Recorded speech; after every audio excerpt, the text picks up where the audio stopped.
Hello, and thank you very much for coming. This is the Aaron Wildavsky Forum on Public Policy.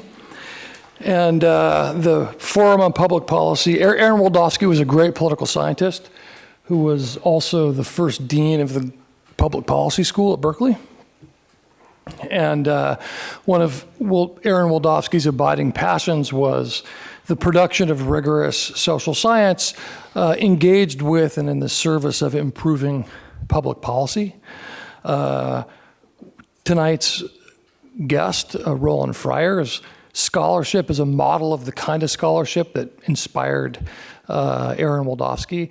This lecture series is a living memorial to Wildavsky's desire to cultivate a conversation on the campus at UC Berkeley of engaged, rigorous social science in the service of public policy.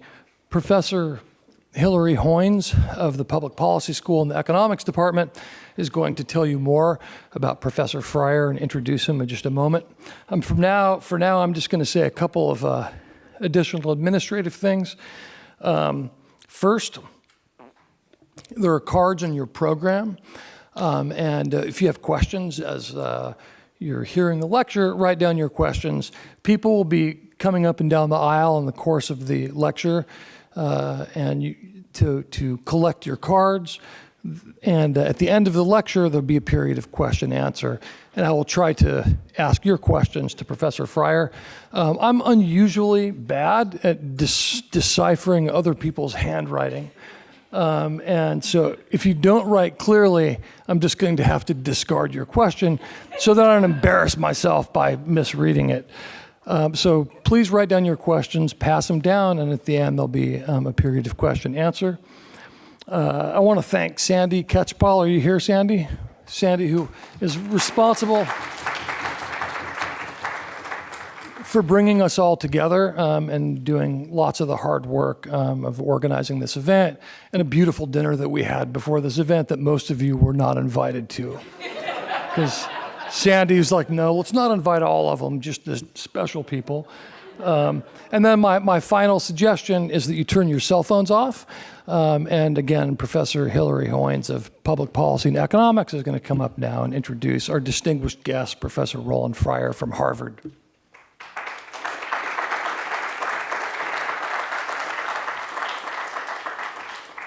Thank you, Sean. Welcome, everybody. I'm really delighted to have the honor of introducing you to our speaker for this year, to the Wildavsky Lecture. So I'd like to talk a little bit about Roland Fryer, of which I could spend most of the time we have allotted tonight telling you about all his accomplishments, and I sort of picked and chose a few things that I wanted to tell you about. So Roland, for those of you who don't know, is a labor economist, and his work spans a great deal of the labor economics field. He does a lot of work on education, race, discrimination, and more generally issues around inequality. He sits as the Henry Lee Professor of Economics at Harvard University, and in addition is the founder and director of the Education Innovation Laboratory, or EdLabs, that's housed at Harvard. And just to read you the mission of the EdLabs, very much following up on Sean's description of how well Roland fits into the spirit and tradition of the Wildavsky Lecture.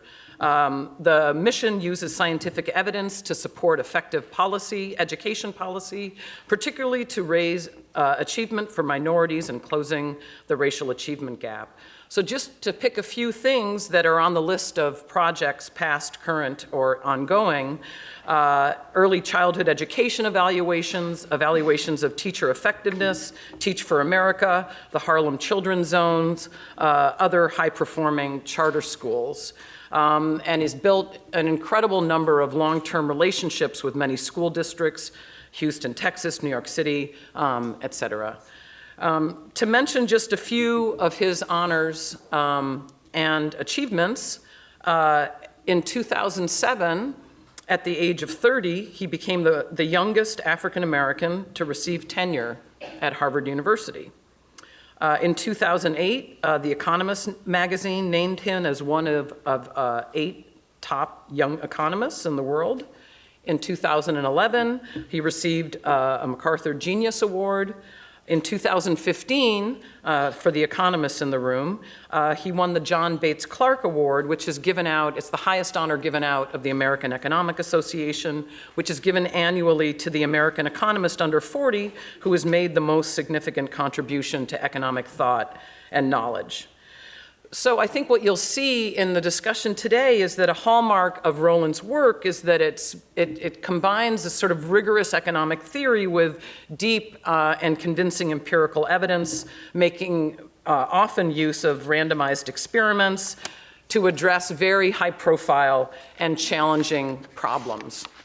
So if you indulge me for just another few minutes, I wanted to mention just a few of his papers. And so I chose one of his first papers and then another very highly cited paper of his. So in one of Roland's first published papers, I think his third published paper, if I got his CV right, which is entitled The Causes and Consequences of Distinctly Black Names, he starts with the observation that in the 1960s, black children and white children, there was a lot of commonality in the first names that black children and white children were given.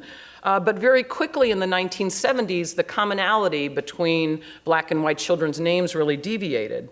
And at a very quick period of time in the 1970s, the first names of black children were highly reflective of or correlated with socioeconomic status. And so in the paper, they looked at later life outcomes for kids based on those first names that now become, as the title says, distinctly black names, and finds that there's no additional negative impact on their outcomes in later life after controlling for the circumstances of birth. So in one other paper I thought I would mention, which is entitled Financial Incentives in Student Achievement, Evidence from Randomized Trials, in one of his most highly cited papers, this kind of blew me away. In 2 academic school years, he fielded randomized experiments in more than 200 schools in 3 large school districts in Chicago, Dallas, and New York. In each one of the experiments fielded in these 200 plus schools in 3 districts in the space of 2 years, each school had an experiment that had something to do with financial incentives for students. In elementary school, it might be you get paid to read a book, or in middle school, you might get paid to pass some assessment. And all of these were fielded at one time, pooled the data together.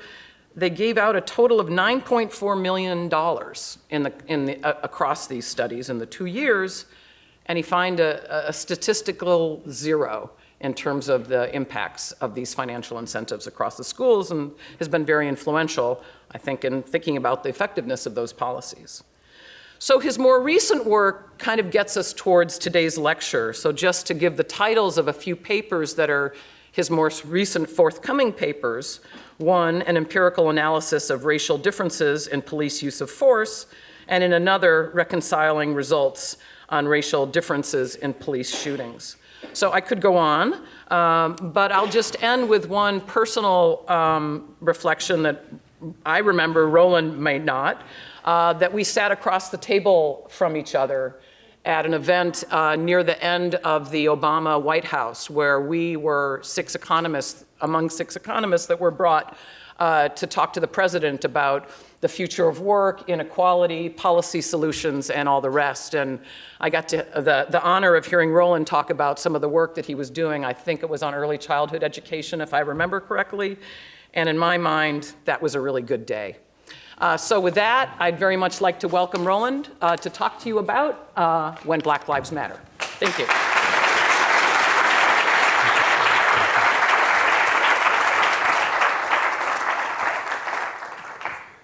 Wow, Hillary, I never thought you liked me. That was awesome. That was like the nicest introduction anyone's ever said about me by far. The only thing you missed is that I also scored 7 touchdowns in a Pee Wee football game in 1986. Anyway, I'm super happy to be here. I'm a little tired because it's past my bedtime, East Coast, but you are energizing me. So tonight I do want to talk about When Black Lives Matter, but first I want to embarrass all my economist colleagues by telling you a little bit about who I am, because this area of research is sensitive, and I want you to understand at least a little bit about who I am so that you can understand where I'm coming from. Economists typically don't do stuff like this, right? You will never hear Larry Summers talking about how he was or was not loved before he raised his interest rates. It's just not going to happen. So, interest rates a quarter point, we get it. Anyway, I was born in the South, raised mainly by my grandmother. I didn't meet my mother until I was in my 20s. My grandmother and I had a really special relationship. She liked to deliver discipline, and I needed a lot of it. I wasn't a bad kid. Okay, I was pretty terrible, but I didn't mean to be a bad kid, right? If I was a kid, if I had been raised by me, then I would have been like some inquisitive kid that everyone thought was going to be great. But in my neighborhood, inquisitive kids were not great. They were kind of told to get in line. But I'll tell you one quick story. My grandmother was a school teacher. She taught 6th grade English. She taught school for 37 years. And one of the worst things about being raised by a school teacher is that when they're at work, you're at school, and when you're home, they're home. It kind of screws up the creativity, if you understand what I'm saying. But there were these couple days a year that I loved. They were called teacher in-service days. And it's when my grandmother would go to work, and I got to stay home and hone my creativity. And I would just do little things, like I would knock holes in the walls to see what was in the middle, or I would, figure out something to break. I wanted to be good with my hands, but I would like disassemble a bike and then put it back together, but then there'd be like 8 pieces still missing. I was not very good at it. It was one day my grandmother came home and she said, how you been? I said, I'm fine. She said, what you been doing all day? I said, nothing. She said, baby, where are your eyebrows? And I did what any self-respecting, 10-year-old would do when caught in this situation. I lied. And I said, here's what happened. I was running through the house, but not really running, because I know you don't like me to run. And I had pulled the couch out, and I hit the couch, and I fell down, and they fell off. And my grandmother, being the consummate educator, was like, there's something about that story. It doesn't ring true to me. And I said, fine, you caught me. And I did what any 10-year-old would do when caught in a lie. I lied some more. And so I said, look, I was outside with my friends, and they disrespected your honor, and I wasn't going to have it. And we got in a fight, and they pulled him off. And she said, finally, the truth. My grandmother got sick, actually, when I was in graduate school, and I went back home, and I was sitting next to her, and she was in the hospital, and I said to her, I said, Grandma, it just dawned on me that you always knew that man across the street didn't pull those eyebrows off. And in the hospital bed, she kind of barely could roll over and look at me, and she said, baby, it must be really easy to get in Harvard. And I was like, yeah, it kind of is.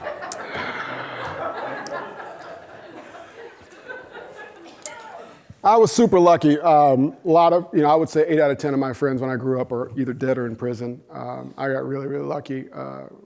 As I said, raised by my grandmother and a bit by my father. And I didn't care about school in the least bit.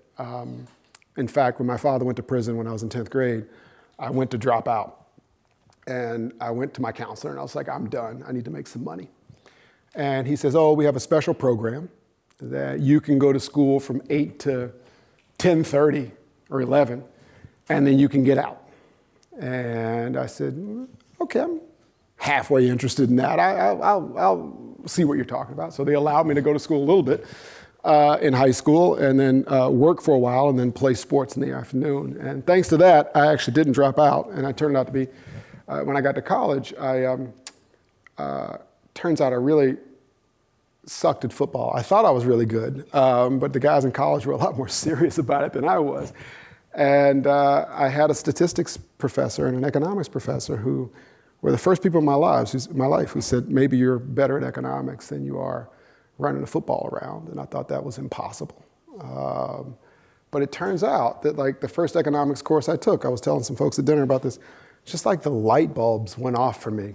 I mean, I really wanted to be a sociologist, and no offense to any sociologists here, I have deep respect for you. I just didn't understand. It was just too complicated for me. I went in and they were like, oh, this depends on that and this depends on that. And I was like, okay, but I'm confused and I'm really, and then I went to psychology. I wanted to major in psychology too. That didn't work because I just couldn't really get with it. Went to economics, and the first thing he said was people are self-interested assholes who maximize their own happiness. I was like, now that sounds like my neighborhood. I'm all over that. But the things that really drove me, even in graduate school and undergrad, were questions of justice, questions of inequality.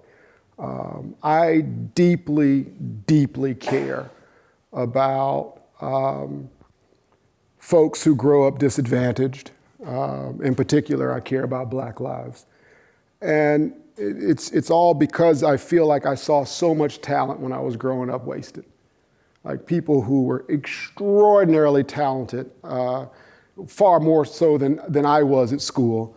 But because second chances were rare and people and the incentives to be on the right path weren't always clear, they kind of fell by the wayside. So tonight I want to talk about kind of 3 or 4 ideas that I think are important, and then I will try to lay them out in an intellectual framework that I think will be potentially reasonable for us to think about what we should do when Black Lives Matter, all right? All right, let me just start off by saying there are stark racial differences in very important life outcomes, okay? So here I've got wages. That's a 28% difference in wages. I know you can't see the numbers, but that's kind of my trick. Incarceration is a 182% difference in incarceration. So let me just tell you where I got these numbers from. These are all from the National Longitudinal Survey of Youth. It's 12,686 individuals. They were all surveyed when they were between 14 and 17 in 1979. So these are their outcomes at age 40, right? So I can look and see if they were incarcerated when they took the survey, what their wages are, whether or not they were pregnant in their teens, and whether or not they are on public assistance, okay? And so you see all these numbers a lot, and you probably know all this.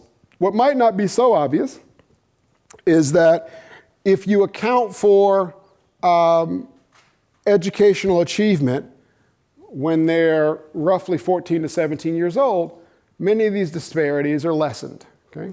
The wages one is a bit confusing because consistent with the latest paper that was described in the New York Times, Black male wages, once you account for this educational achievement, are roughly 7 to 10% less. Black female wages are about 7 to 10% higher, 10 to 11% higher.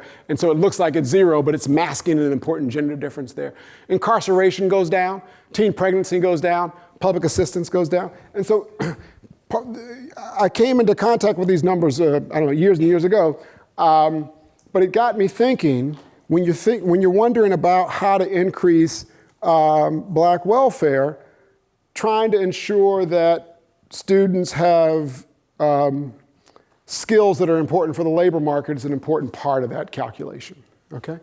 The key problem is that there are huge racial differences in test scores, no matter what city you look at. I know you can't see these numbers either, but the basic idea here is that these are NAEP scores. These are 8th grade proficiencies in math at the top and 8th grade proficiencies in reading at the bottom.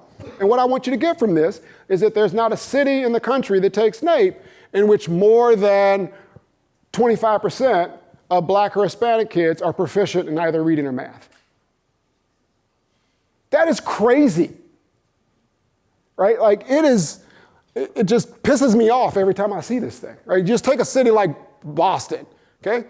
Roughly a little more than 70% of white students are proficient, and I don't know, 18% or so of Black students. I will tell you though, economists, we mostly use this program called Stata, and you can tell Stata to give you all sorts of fun numbers, okay? So I was working in Stata one day, and this data was loaded up, and I was like, you know what? Maybe I should just look at the city that has the lowest achievement gap, right? Because everywhere I go, they're like, Roland, you got to get to Finland, right? You got to check out Finland, that'll help. I went to Finland to look at schools. I was there a few days. I never got downtown to see what the black people were, but that's a different, thought I was on the wrong side of Finland. At any rate, and so I decided, hey, you know what I'm going to do? I'm going to tell Stata, give me the place, give me the Finland of America. All right, so it turns out the Finland of America is Cleveland. Cleveland has the lowest achievement gaps, but it's not because the black kids are doing any better, it's because the white kids suck. And so that doesn't help us much. That had no point, I'm just warming up. Okay, so, Hillary mentioned I do a lot of work with randomized controlled trials, and people have said, why do you experiment on kids? We all know what works and all that kind of stuff. I usually retort, well, then why are you hiding the information? But just gives you a sense of like some of the conventional wisdom that's been out there. Folks tell me all the time what we need are teachers with more master's degrees. Sounds sensible, okay?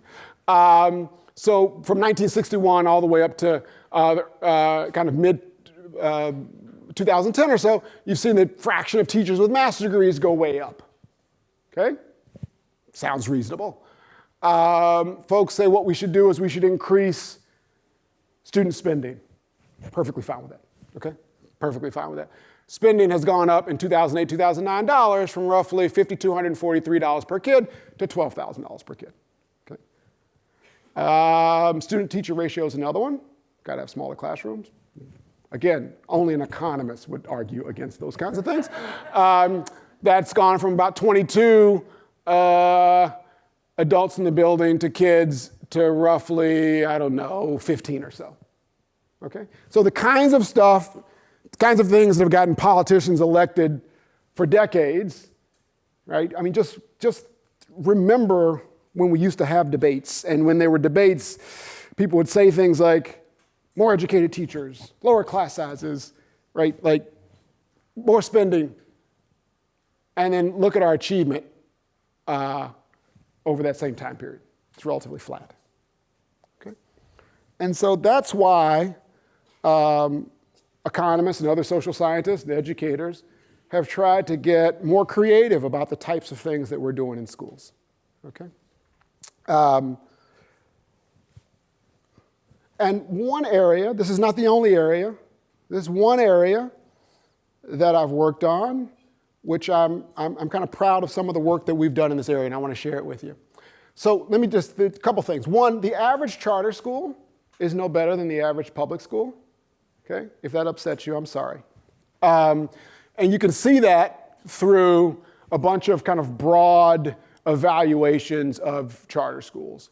But the cool thing about charter schools is they have variance, right? Because, right, there were two reasons that they started charter schools, and that was, one, they wanted to be an escape hatch for minority students stuck in bad schools, and the second reason was that they were going to be incubators for best practice for things that you could put into traditional public schools, okay? So the kind of cool thing, as I said, is they have variance, right? So you have a normal distribution. Even if the mean of that thing is 0, you have some of charter schools on the right-hand side that are doing wonderful things for kids. You know some of the names, test scores are up, et cetera. But by nature of the mean being 0, there's a bunch on the left tail that aren't doing great things for kids, okay? And what we wanted to do was try to understand what predicts being in those different tails, okay? And if you talk to people in charter schools, I mean, the people who are producing really great test scores for kids who are coming from 88% female households, 95% poverty, are just miraculous geniuses, but they can't tell you what makes their genius, right? It's like my grandmother was a really, really good cook, but she was terrible at telling you what was in her recipes, right? I remember my first semester at Harvard, it was like April. And I don't know if you know this, but April in Boston is cold. And I looked out, I'll never forget, I looked out of the window and it was really sunny and it's like April 15th. So I put on some flip-flops and some shorts. And I opened the door and it was like, whoosh, was like, whoa, right? And I just like started to get depressed. And so I called my grandmother and I said, Grandmother, I want to make your famous coconut cake that you make. And she says, oh, okay, honey, I'll help you. And that's the kind of thing my grandmother and I would do. We would talk to each other every single day, but on Sundays, like, I don't know, I'd talk to her for hours a day because I would cook something and she would kind of coach me through it and stuff like that. And in this period, I said to her, I said, how do I start? And she says, okay, honey, you boil a pot of water. I said, I can do that. She said, put some sugar in there and boil it until it spins a thread. And I was like, I have no clue what you're talking about.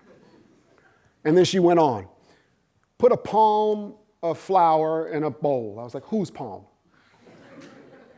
At any rate, you get where this is going. I made this cake. It was terrible. It tastes like quick dry concrete. And I called her and I said, because this is kind of our thing. She would say, oh, okay, now put it in the oven, honey, and then call me and tell me how it tastes, okay? And so I called her and I said, it tastes terrible. And she did one of these things that my grandmother always does, and the same thing with these artisanal geniuses in the schools. I said, it doesn't taste good, Grandma. And she said, baby, that's because you got too much of something and not enough of something else. I was like, thanks a lot. It's really, really useful. But you get the same kind of things when you talk to these charter school leaders. So what I did with my grandmother was the next Thanksgiving, true story, next Thanksgiving, I went down, I sat in her little kitchen on Vernon Avenue in Daytona Beach, Florida. And I asked her if she would make me a coconut cake, and she says, of course I'll make you a coconut cake. And she grabbed the flour with her hand, and I went right up underneath it with a measuring cup. Annoyed the hell out of her. But I was able to back out a recipe that I still have today. And we did the same thing for 2 years in charter schools. We sat there with virtual measuring cups and teaspoons, and when they made moves, we tried to measure them.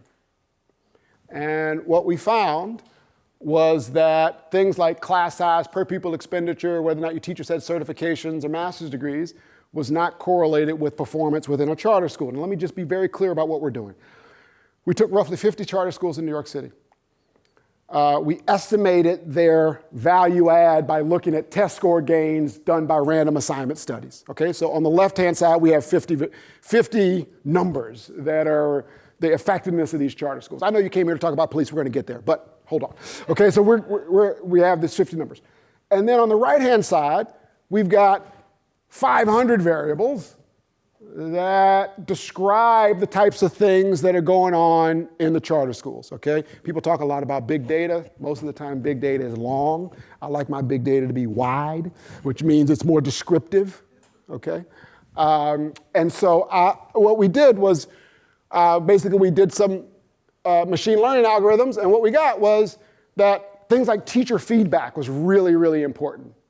How often you gave your teachers feedback was highly correlated with whether or not this was an effective school. How you use data to drive instruction. So that wasn't just having like data walls, it was being able to really clearly articulate if all kids fail on some interim assessment, what you're going to do differently in the classroom on the next day. The third one was tutoring in groups of 6 or less, 4 or more days per year. The fourth one was instructional time, which I call the basic physics of education. If you're behind, you got 2 choices. You can either spend more time in school or ask the kids in front of you, could you all take some time off? And the last one is high expectations. And it was a variable that we created that was essentially, look, you understand that the students are coming from female-headed households mainly, mainly poverty. What expectations can you have for them in terms of performance, right? Because as I go across the country, people tell me stuff all the time like, what can we do? The parents aren't involved. And I tell them, look, the parents are sending you the best kids they got. They're not hiding the good ones at home. So you got to figure out how we're going to educate those kids. And so these 5 things explain roughly 50% of the variance in charter school effectiveness. Now, you may say 50% of the variance, that's kind of stupid. You only explain 50%. On the other hand, if I can explain 50% of the variance in the daily fluctuations in the stock market, I wouldn't be here. So like you get it at 50%. Anyway, I remember this is not kind of rocket science. What's kind of amazing is that there are not many school districts that just do these 5 things, okay? And in fact, I remember talking to my grandmother one day, and we had run out of neighborhood gossip to talk about, which was rare. And she asked me, what are you doing up there at Harvard anyway? And I said, oh, I'm glad you asked, grandmother. I'm actually trying to figure out what makes some schools good and other schools not so good. And she said, well, you know, I was a teacher, tell me. And so I told her these 5 things, right? And I was really getting into it. You got to teach, you got to do this, okay? And my grandmother told me, and I'll just give you a quick quote, honey, do they pay you for that shit? She just thought this was so incredibly obvious that, like, no one should pay you. And luckily I told her, not much, Grandma, so it's fine. All right, so we didn't stop there. We took these 5 things and we put them into a experiment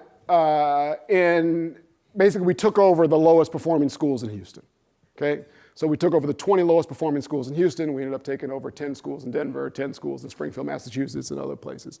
And we did things like we increased the school day by an hour, and we extended the school year by 2 weeks. We hired roughly 400 tutors to tutor 2-on-1 in 4th, 6th, and 9th grade.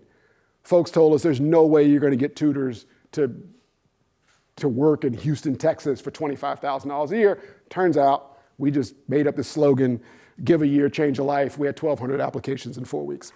Human capital, because these were schools that were about to be taken over by the state, 19 out of the 20 principals were replaced and 50% of the teachers.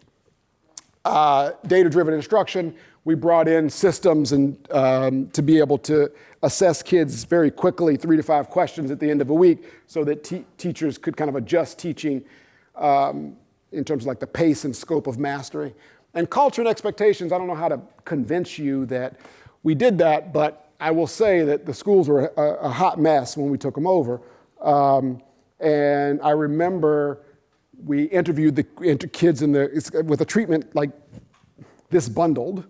I know my economist colleagues are going, what are you doing? You won't be able to tell which one of these 5. I know. It's more of a total derivative thing here. But I remember talking to the kids every month and just kind of figuring out whether or not the treatment was happening. I mean, with all these things going on, I wanted to know. So the first month, I don't know why we have to go to school so long. We're tired. Our teachers are tired. Everybody's tired. Okay. I said, well, what about the violence that was here last year? No, that's gone. But I'm tired. Okay. So at the end of the first semester, it was, we're getting too much homework. And it's just so much work. And it takes a long time. And I don't get to watch TV as much. And okay. So by around January or February, I asked them, how are you guys doing this month? They said, you know, the apples in the cafeteria taste like soap. And I was like, those are some good, high-quality, middle-class problems right there. I mean, that's just, I'm so proud of you that your teachers are treating you so nicely you can complain about the apples. All right, so here are the results, the kind of treatment effect evaluations. I've got here the average New York City charter. I've got the average charter nationally, which is negative but not significant. I've got the Harlem Children's Zone. Really effective. I'm sure Jeff Canada's work is very well known. Very big effects in math, smaller effects in reading. I've got the average KIPP school here, big effects in math, smaller effects in reading. I've got our middle schools and high schools, reasonable effects in math, much smaller effects in reading. Our elementary schools, bigger effects in math, smaller effects in reading, but all these are very significant. When we took over the schools in Denver, same type of thing. Big effects in math, smaller effects in reading. Okay? The reason I show you this is because when Black Lives Matter, we are going to have to think about what we're going to do on the education side. I'm not saying we have to inject the best practices of charter schools. We can learn from Rucker Johnson's work on the importance of integration. There's all sorts of ways to do this education bucket, but we need to think carefully about the education bucket. And it gets me fired up because there are things we can do. And I hear all the time, well, there's nothing we can do, the parents, okay.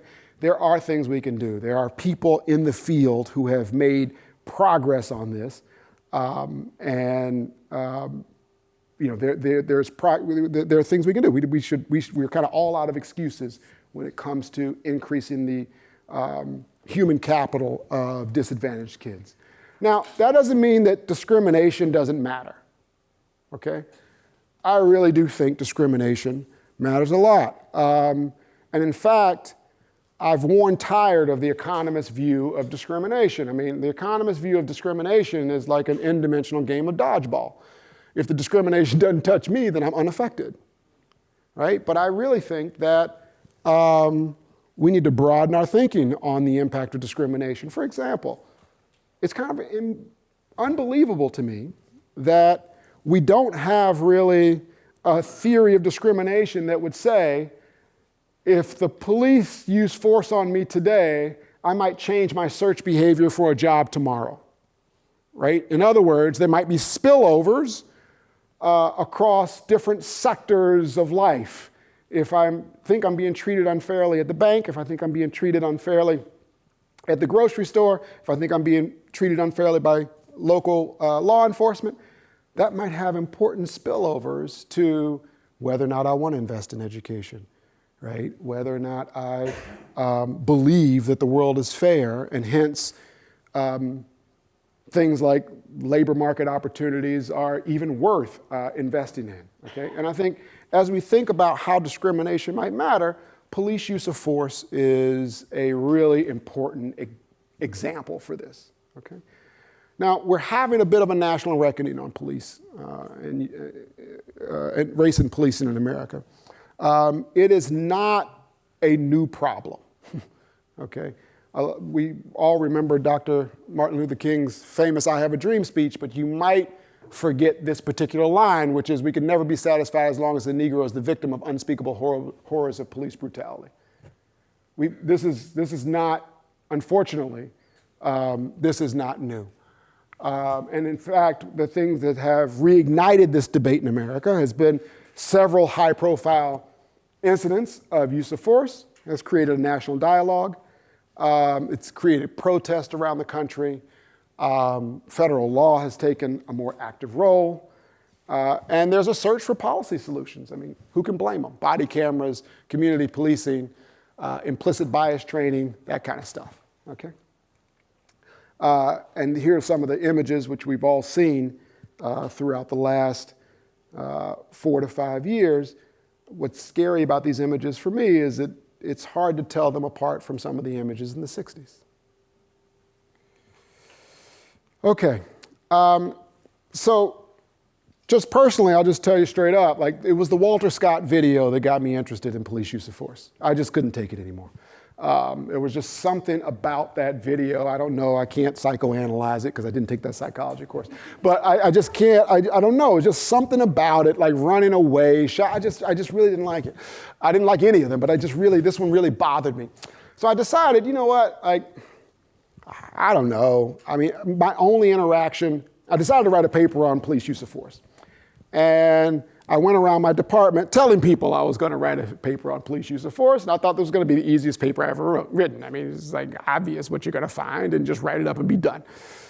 And then one of my colleagues said, "This is not really like you. Usually when you study something, you kind of go out and try to figure out what it's like on the ground." And I was like, I don't need to. I've been beaten up by police like 3 or 4 times. They've thrown me to the ground. I don't need to understand what police are doing. He says, no, you should go figure this out and hang out with some police officers. So I did it. In the summer of 2015, I embedded myself with police in Camden, Houston, and even did an overnight with the gang unit in Boston. I highly, highly suggest that people go do ride-alongs with police officers. I do not suggest that your first city is Camden. Just friendly advice. I learned so much from hanging out with these people. I really did. I'm no less fearful of them, but somehow, but I really did. It gave me a sense that their jobs were a lot more complicated than I thought they were. Okay. I'm happy to talk about that. I mean, for example, Camden, I was amazed that when shots went off, the police car that I was in would drive fast towards the shots. And I was like, no, we should need to go this way. I don't want to go that way. I want to go this way. I was like, I can't get hurt. I'm like the only black faculty member in the economics department. I can't, I got value. Think about what you're doing for diversity, man. Anyway, so, oh, I have to laugh because that's some sad shit. All right, so, you know, we did this stuff. It was amazing. I mean, I was there for about 7-8 hours. And what I realized, and I'm not proud of it at all, but I'm just telling you straight up, what I realized, it took about 4 hours for you just to start looking for criminals. And it's really amazing how quick it happens. Because essentially, a lot of patrol is like just Uber drivers kind of riding around, and you're looking around, you're like, I wonder if that person's, what they got? I mean, that's what I was doing, right? What you got? What you doing? I mean, you sit in the car. And I was really, I did not like that about myself. And our last call of the day, I will never forget this, we went into a row house in Camden because we got a report that someone was overdosing. And a woman died like 6 feet from me. And I was just like, okay, I am done for the day, right? I'm gonna go back, I'm not gonna stay in Camden, I'm going to Philadelphia across the river, and I'm gonna have myself a nice Bordeaux and wash this down. And the only thing when I'm in the field, I try to listen way more than I talk, and I really try hard not to say anything critical because I haven't really thought through anything, so I have nothing to say critical. But I asked the commanding officer at that point, I said, we just saw this woman die. Can this guy get a 30-minute break? Because he was going right back out to patrol. And he answered me so matter-of-factly. He says, if I gave everyone a 30-minute break every time they saw someone overdose, I mean, I'd be short of police. I was just blown away by that. Maybe I shouldn't have been, but I was somehow blown away by that. They were very nice to me there. I had all sorts of really awesome liberal questions that my wife gave me. Like, you know, when I was boarding the plane, she's like texting me, ask them why they don't shoot him in the leg. I'm like, okay, I'll ask them. Right? So right, you guys laugh. I was right there. I was like, I just got a question. Why don't you shoot him in the leg? And I'll never forget, Scott Thompson said, that's a great question. It wasn't a great question. He said, that's a great question. You're gonna do some training later today. I'm gonna let you shoot something in the leg. It's not easy. Right? It's just, I mean, it's impossible nearly. But I did learn to shoot police issue weapons. I didn't shoot anybody, relax. But I went to the shooting range and I participated in situational police training, which is, you know, you're in this kind of studio as it were, and you've got your utility belt on, and I had a makeshift Glock 9 that had like a little, I guess it had CO2 or something, it had kickback and all that kind of stuff. And I mean, I was really taking it seriously.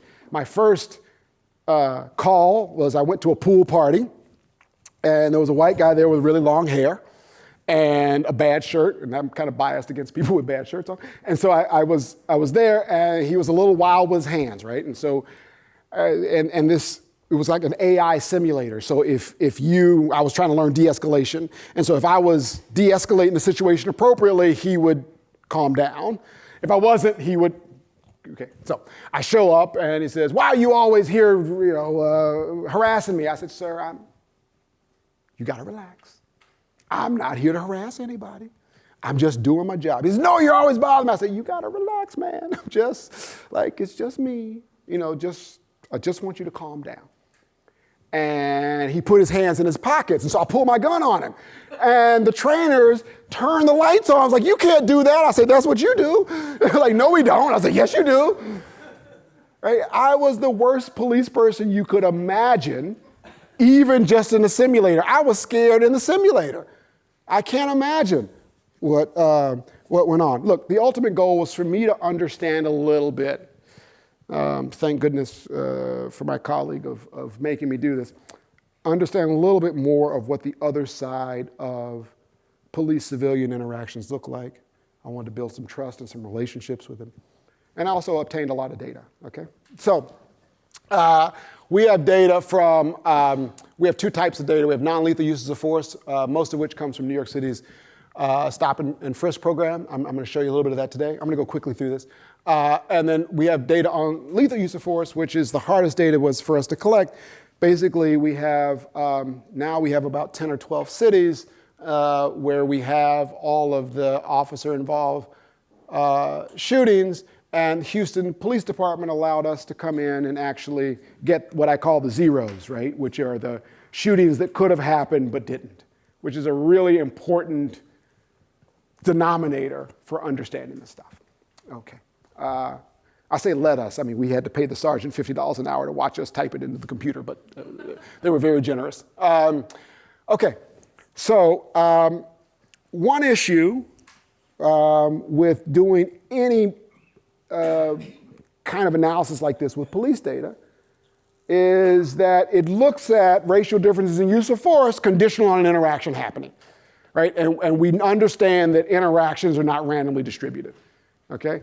I really want to, I talked to some of the PhD students about this today, I really want to run an experiment to estimate racial differences in interaction, right? I've thought out loud that I could have a black student, a white student in Harvard Square and have them run in different directions and see what happens, but I don't think that's going to work out well. I don't think IRB is going to let me do that, but it's an interesting idea.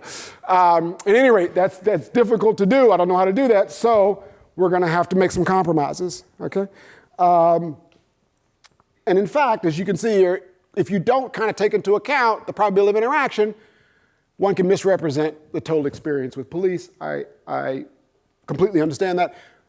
But accounting for this is really extremely difficult. As I said, no, I haven't seen that experiment where we can estimate that. But the best we can do is try to compare racial distribution of stopped individuals to racial distribution of various kind of risk sets. It's not perfect, but it's something, okay? Here's what you do when you look at the New York City stop and frisk data when you do this. So what I'm imagining here, the point is, I don't know the model of how police stop individuals, okay? I don't think anyone knows the exact model of how police stop individuals. If it were random, not saying it is, I'm not saying it isn't, I'm saying if it were random, then wow, there's a lot of selection because these are odds ratios here. So blacks are stopped 4 times the amount they should be if you denominate by just their population. Okay, and this is the number that a lot of people use and say, hey, you just can't understand this stuff because there's such big racial differences in police stops if you compare the fraction of stops to the fraction of the population, right? I don't think that's the right comparison, but that is a comparison that happens. People also tell me, hey, there's just no way that obvious bias in anything is to say the fraction of blacks shot by the police relative to their population. Again, that is an interesting statistic, but that doesn't tell me whether or not there's bias just yet. You got to go a couple steps further. All right, if I denominate by just arrest rate, I'm not saying that's good either. I'm just telling you that is another way to denominate this. Then it's not 4 times as much, but it's 40% more. Okay?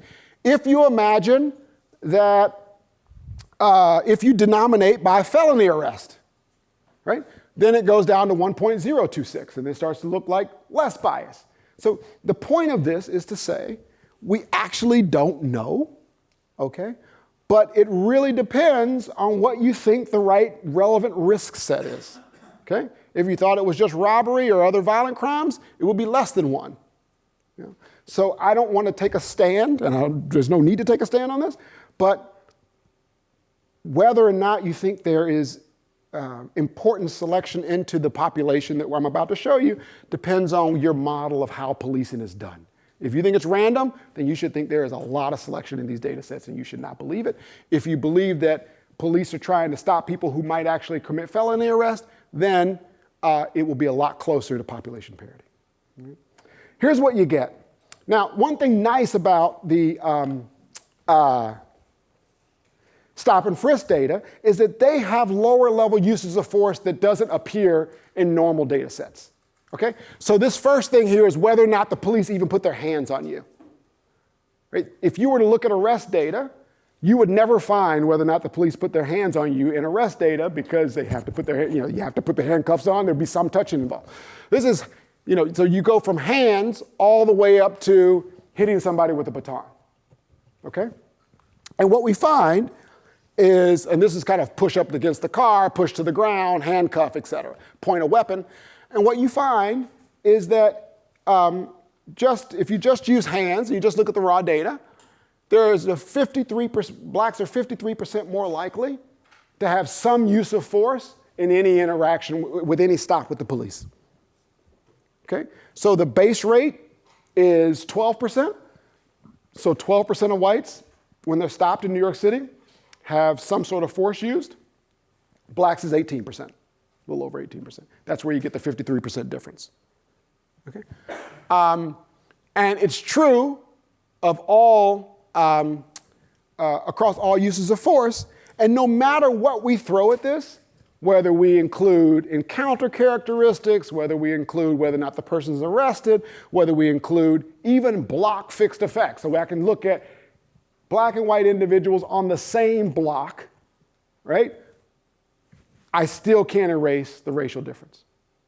One of the things that's the most troubling to me is the fact that if I look at people for whom the police say were perfectly compliant. The police say they were compliant. Now, people give me crap all the time about using police data, but think about what I'm saying here. The police said they're compliant. I still get a 24% difference in whether or not force is used on you, conditional on the police saying you did absolutely everything they told you to do. Okay? So the point of this is that there are large racial differences and lower level uses of force that I cannot explain no matter what I throw at the data. Okay? Now that could be discrimination, could be mismeasured X's, I don't know. But I think it's really potentially important because these interactions happen all the time. Right? One of my big misgivings about this paper we wrote is that people focused a lot on shootings, but they didn't focus as much as I wanted them to on the lower level uses of force. Right? During this time period, which is 2000 to 2005 to 2015, there were roughly 20 officer-involved shootings in New York City. There were more than 1 million uses of force just on black subjects. Okay? And again, sorry to be personal here, but I'll put it this way. Someone emailed me after this came out and says, I don't know what the big deal is. You know, I thought we were talking about shootings. I didn't know we were talking about, lower level uses of force. And I responded by saying, where are you? I'll come throw you up against a car, see how you feel. It sucks, right? And so I think these types of things matter a lot. I'm going to talk about it a little bit later, I hope, but I've been going across the country talking to people who are intergenerationally poor, trying to understand how to increase black mobility. And I got to say, in every group that I've been doing across the country, when I ask, why don't you think the labor market is fair? Or why do you think the odds are stacked against you? Every single group, someone mentions police use of force. Everyone, as a barometer for kind of beliefs about whether or not there will be positive returns to effort.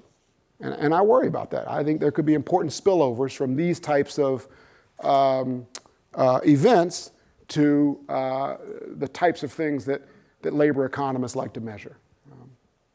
Okay. In terms of officer-involved shootings, I did not find racial differences there. It was one of the biggest surprises of my career. In fact, when we found this result, I had hired, I think there was three or four full-time RAs that coded all the data. And I said, okay, you guys can work on something else. I hired 5 more to code it up again and run it again. So if you read the paper, you'll see in the appendix, I say alternatively coded data because I so didn't believe these results, I had them coded again. I was having lunch with someone at the university who was high up in the administration. And I said, look, you see how careful economists are? But not only did we code the data, but I had an alternatively coded. He says, that's not how I view that. I see that as economists being too well funded. And I was like, that is not what you're supposed to get from me. a lot of people said, hey, Roland's working with all these enlightened cities like Houston. Okay. And they point to stuff like the Guardian statistic of the likelihood of black men between the ages of 15 and 34 to be killed by police compared to others, et cetera. And the Washington Post and Vice and other people have kind of used basic statistics but not done the multiple regression that you need to do, or actually accounted for the zeros. The zeros are the most important part. The police shootings that could have happened but didn't. So I took the data and I created the statistics in their papers, right? Because if I didn't show the kind of bias they showed, then you could say, hey, Roland, yeah, you just probably have some enlightened data. And if you were to be able to do your type of analysis on their data, you might find big bias, okay? So just quickly, take the Guardian's likelihood of black men between the ages of 15 and 34 to be killed by police compared to others. The Guardian says 9.67 more likely, so almost 10 times more likely, and that's their evidence of bias. If you just use my data, I get almost 14 times more likely. Okay, so it's not, I don't think it's enlightened data. I think it's a different type of statistical analysis, which is including these zeros. Okay. All right, a really important paper, which I'm just going to take a quick note on, just 2 minutes on, from Desmond Ang, who I'm trying to convince to come to Harvard right now. But he this is this great paper. He says, hey, Roland, I realize you don't find racial differences in police shootings, but there are racial differences in how kids respond to the shootings. That's pretty interesting. Check this out. So these are effects on semester grade point averages. And so what he's done is looked at LA Unified School District, and he's plotted every police shooting in LA, and he knows the students' addresses, so he can see if a police shooting happens in your neighborhood, and he watches what happens to your grade point averages and your emotional disturbances at school. Okay?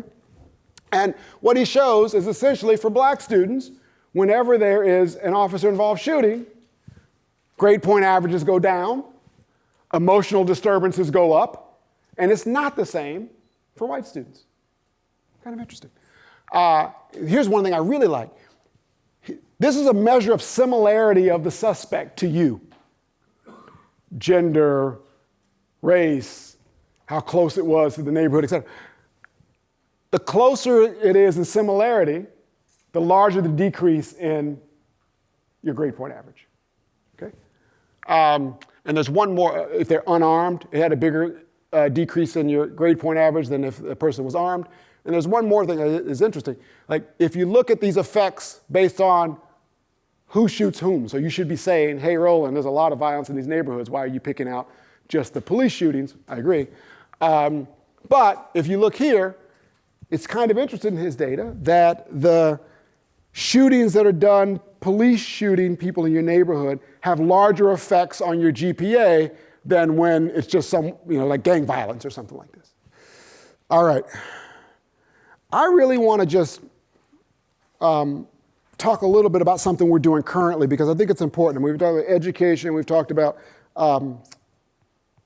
police use of force.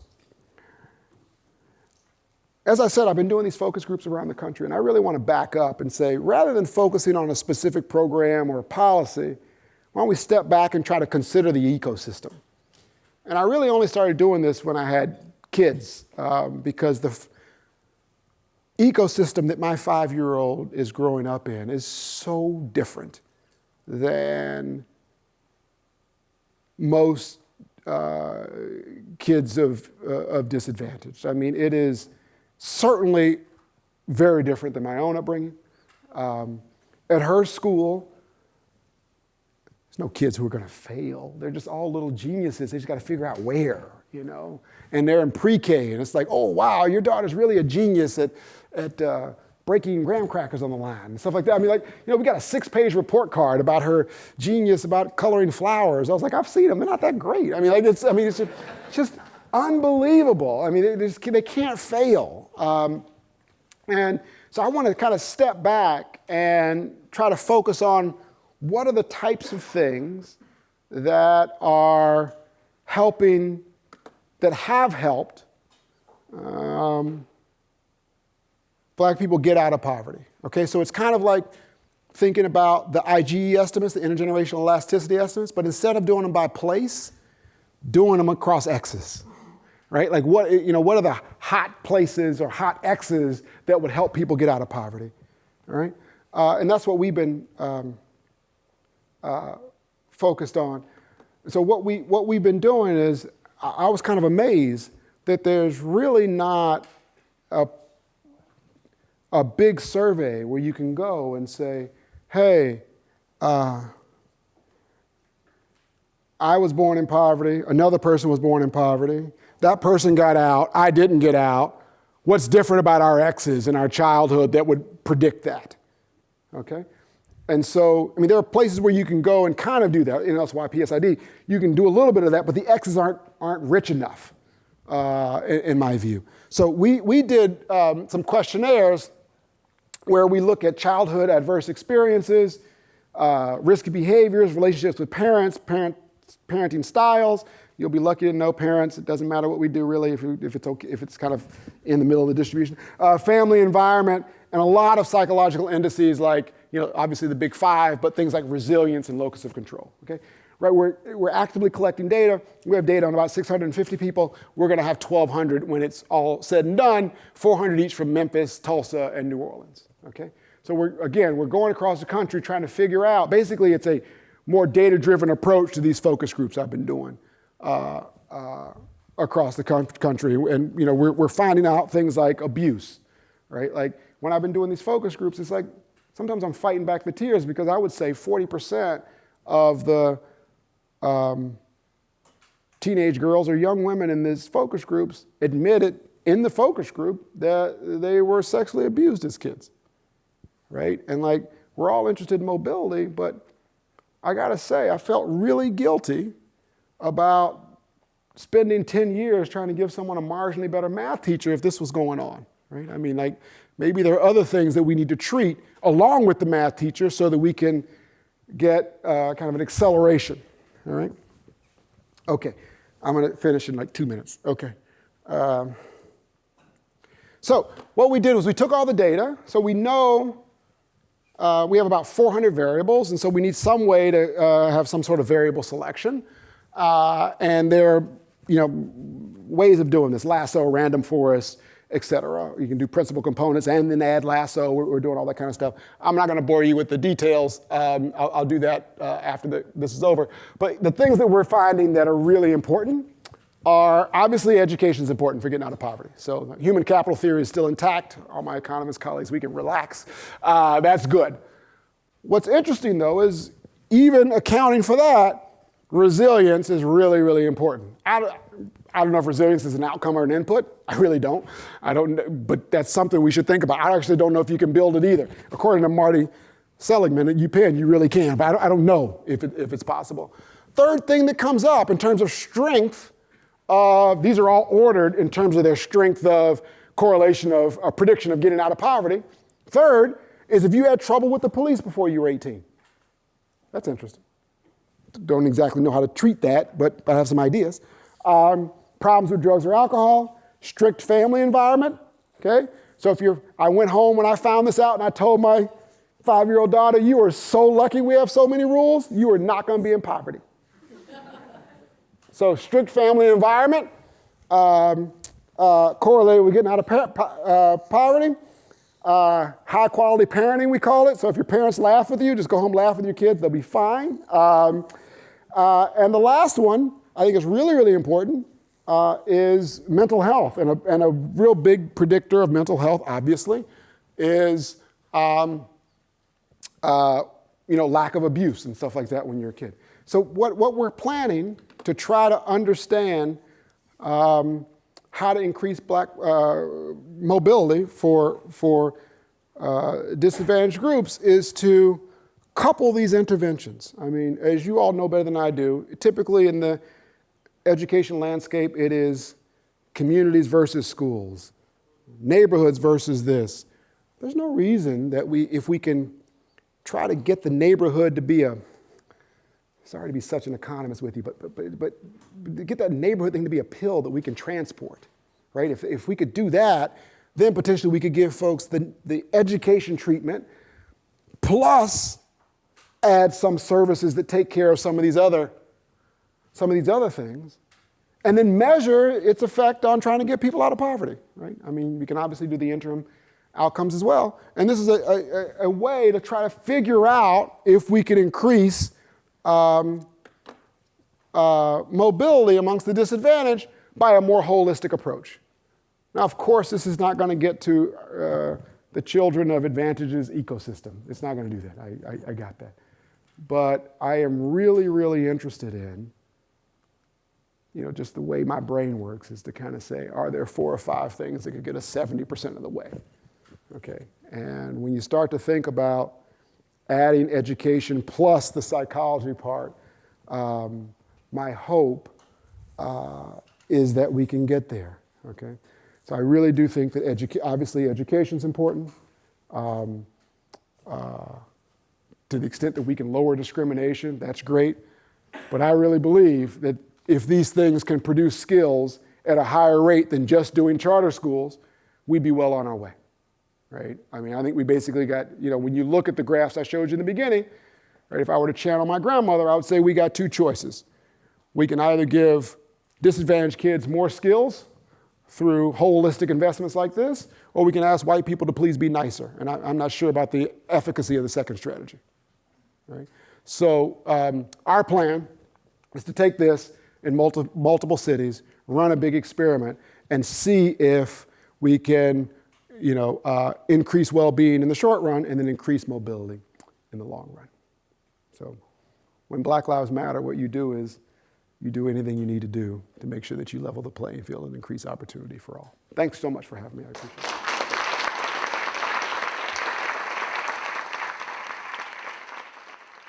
So one question that I'll pose on behalf of someone out there is, how do you define resiliency and what can improve it? Luckily, I didn't define it. No one would trust me to do that. Psychologists have an index that is an agglomeration of things like, how quickly do I get back on my feet when I'm knocked down, or I have failures in life and things like that. And so there are pretty well known in psychology indices of resilience. And so that we just took it off the shelf. There are things like grit, there are things like locus of control, resilience. These are all known psychological scales. But as I said in the presentation, I don't know if that is an outcome or whether it's an input, but I have to say it's extremely strong when it comes to predicting getting out of poverty. Because remember, in the little thing I showed you, everyone started off poor. About 40% of people got out and 60% did not in terms of poverty. And one of the things that's correlated with exiting is resilience. Okay. One other question is, you can interpret it, or whoever wrote the question can help us if you're not totally clear on the question. Why do you think there are racial differences between blacks and whites in the use of force? Cultural differences, maybe, question mark. And then the final sentence, do you think the result is an overestimation, underestimation, since data captures only the police side of the story? Yeah. Let me start with the last part. I think it's, okay, I don't know. That's one thing I love about being a professor is you can say, I don't know, and then keep talking.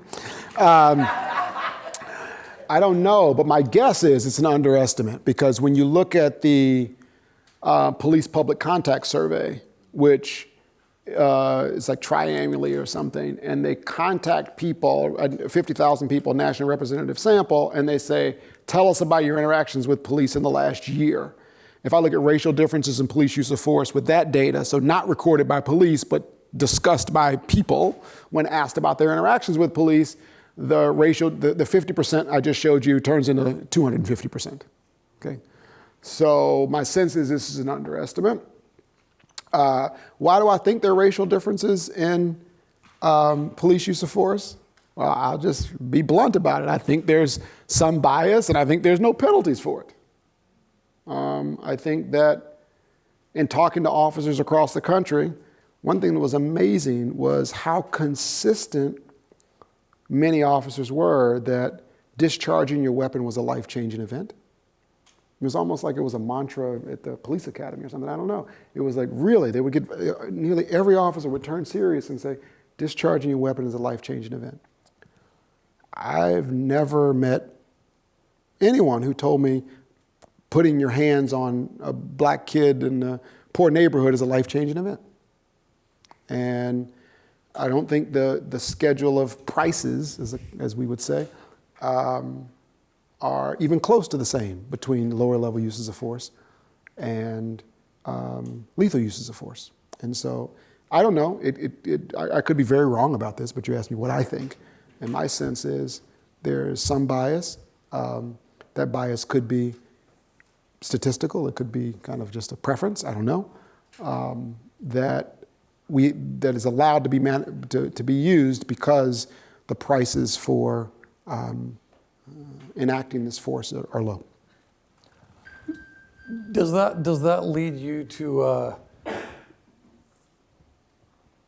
think about specific possible interventions to kind of connect this to the public policy outcome side? Absolutely. Because that sounds like an incredibly difficult thing to regulate, like regulating discharging a weapon is a very discrete, clear event, Sure. As opposed to regulating, Yes. getting a little rough. Yes. So have you thought about? I've thought a what's lot about possible? it, but I think it's a really hard problem. Yeah.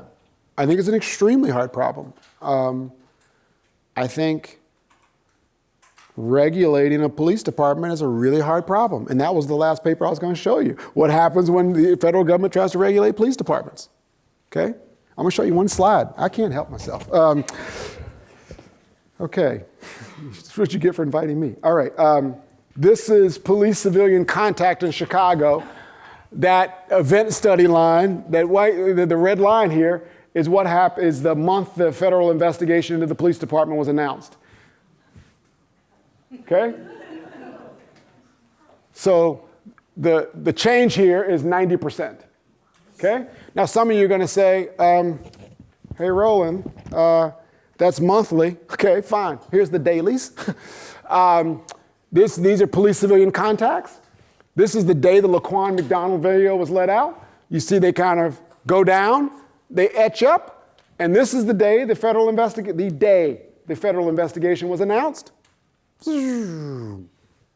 Okay? Regulating, look, I was going to say this, but I just did. Rooting out bias in police departments, very, very important.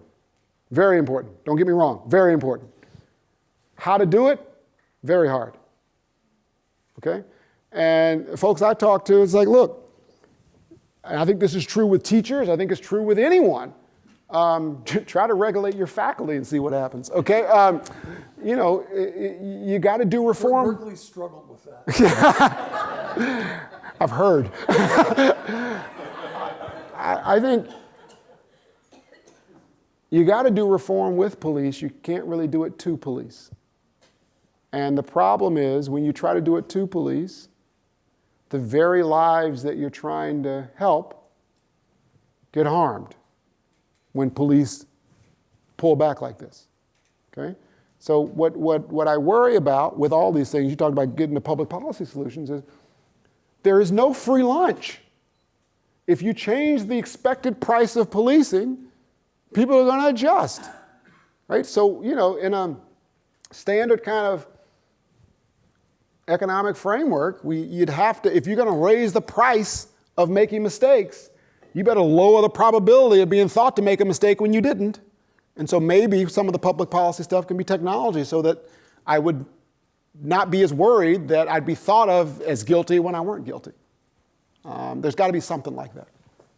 There's a question that seems to follow directly on this in a way, and the question is there an opportunity, perhaps this could be thought of as a suggestion for your future work, and you can comment on it, is there an opportunity to use data as daily feedback with policing like you found for best practices in education, which is might you learn something from your education research and our ability to give feedback to police and Maybe. No, I don't know. it's a good question. You could design a big experiment, get someone to give you a lot of money, and then do that. I'm tired, man. When I heard Hillary say this is what we did in 2 years, I was like, yeah, I know, but that aged me like 9 years. I'm 26. Look how old I look.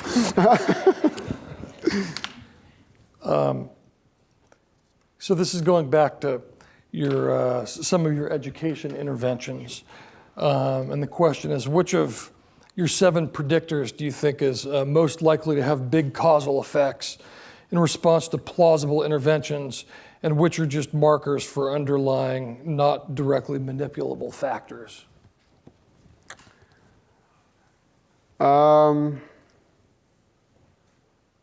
actually think of the 5 things that we show that are important.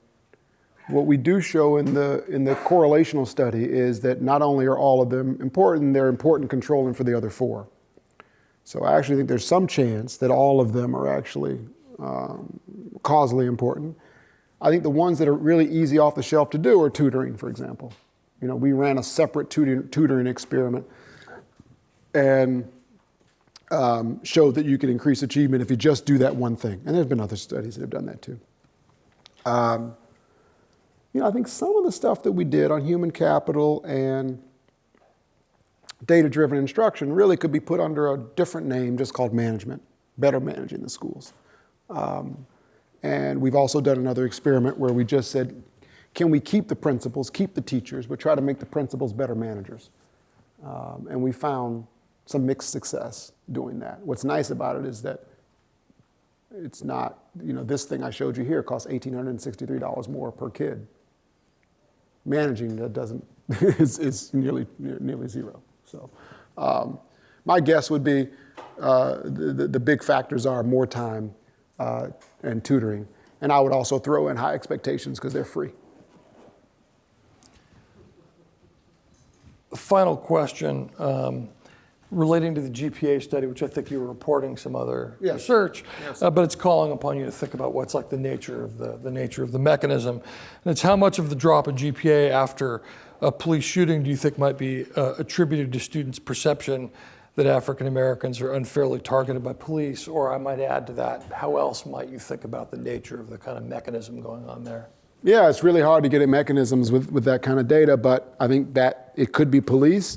I actually think it's probably a more general feeling that the world is not fair.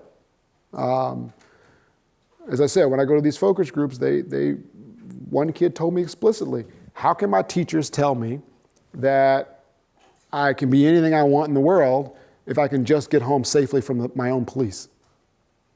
And he just finds that to be hypocritical. And I get that. So I worry that it is a general worldview that's being changed when when you observe violence like this. And not just kind of being upset because the police are unfair, but that the whole system is rigged against you. I mean, a lot of us have thought hard about the puzzle that when we go to data and we estimate the returns to schooling, we see that the returns to schooling for minorities is as high, if not higher, than it is for whites, but we see investment in school being different, right? So that would be the equivalent of having 2 computers there. One has, you know, expected return of 10%, and you just push that, and another one has 7%, and you're watching people push the 7% one, right? You'd be like, that's absolutely insane. Why is that person doing that? Okay.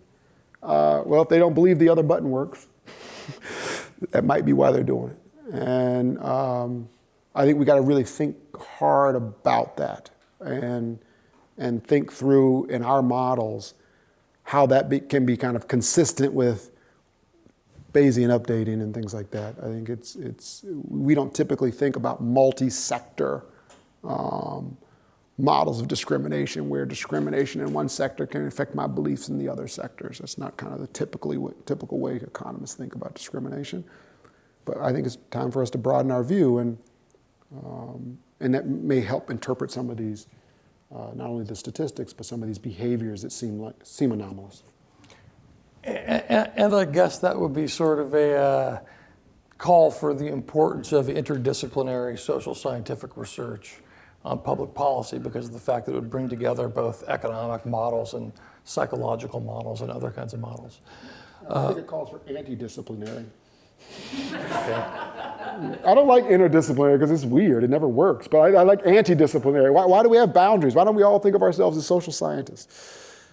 Well, that seems like a perfect way to end the evening. Let's say thank our speaker. Thank you very much for coming. We really appreciate it.